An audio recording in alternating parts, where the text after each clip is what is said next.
Mimi is in St. Paul listening on KTNF. Hey, Mike. Hi.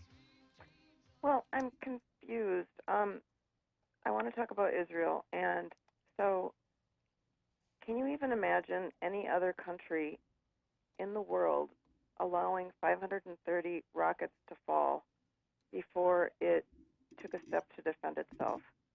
And then, hearing the last segment, you guys were talking about not wanting to help fund the Iron Dome. The Iron Dome isn't just to protect Israelis, it's also so that they don't have to fire back and cause casualties in these areas of the Gaza Strip where the population is so densely populated.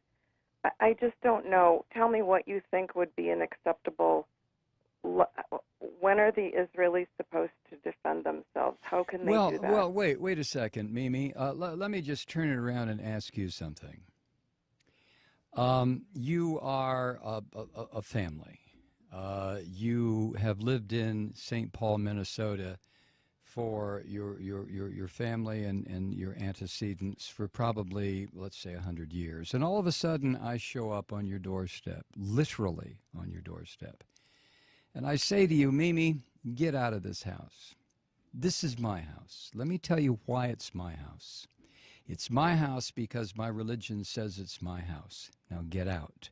Now, I happen to be standing on your doorstep with a gun pointed at your head and at Wait, your... who are you? No. Hold on. No. I listened to you. You okay, but listened I to don't me. know which No, side you're no. talking Hold. for. But okay. All right, Mimi, I'm going to put you on hold so you can go ahead and interrupt if you want to. But I'm standing on your front porch, and I order you and your family out of your house. And I tell you that it's my house, not your house. And the reason it's my house and my block and my neighborhood is because my religious belief says it's mine. And you sit there and you say, well, no. What are you talking about? We've been here 100 years. I'm sorry. Get out, Mimi.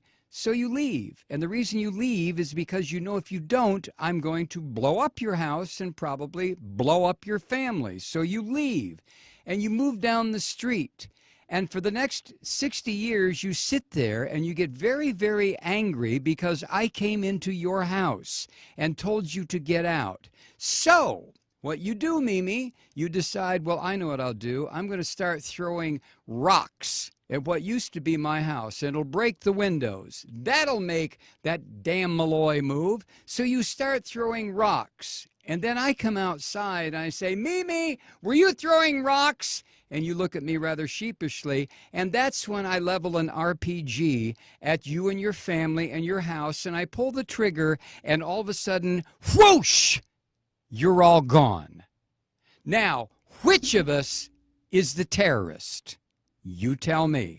But tell me on another phone call, Mimi, because I'm not going to get involved in a big discussion about this. Thank you.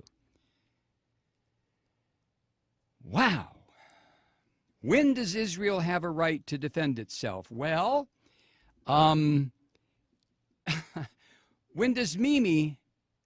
do I have a right to defend myself? I came in and took Mimi's house. So if Mimi attacks me, who's going to say, well, Malloy, you have a right to defend yourself because Mimi's attacking you? And somebody else will say, yeah, but you took Mimi's house. Yeah, but, possession is 9/10 of the law. Nah, possession is 99.9% of the law. And besides, God gave me this land. What the hell is Mimi doing on it? All I had to do was come here and remind her, Mimi, get out. God gave this land to me.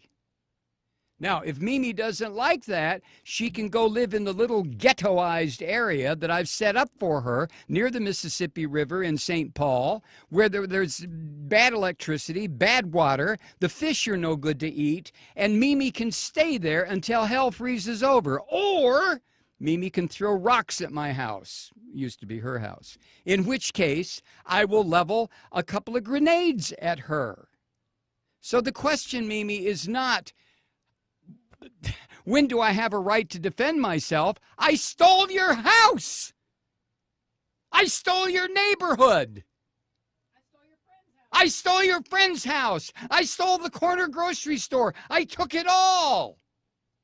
When do I have a right to defend myself? You have to be kidding. You have to be kidding. Let me recommend a book for you, Mimi. It was written by Rabbi Meir Kahane. The title is They Must Go. Read it and call me back.